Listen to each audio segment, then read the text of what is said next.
අද පොල් රොටි හදන්න තාත්තා පොල් ගෙඩි දෙකක්ම ගෙනල්ලා. අද හොඳට බඩ පැලෙන්න කන්න පුළුවන් පොල් රොටි.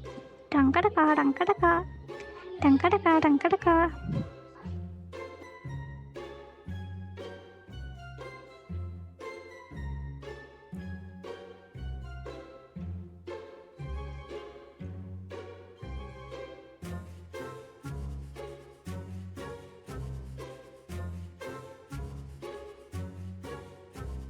අම්මේ මේ පොල් රොටි විතරක් මදි හොඳේ.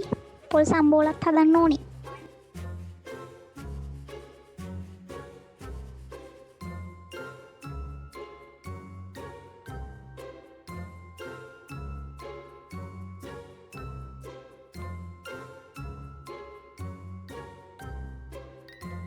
ටංකටකා ටංකටකා ටංකටකා ටංකටකා.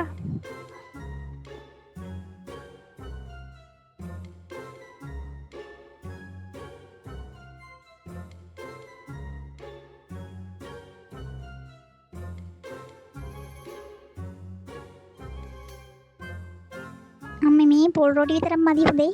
පොල් සම්බෝලත් හදන්න ඕනේ.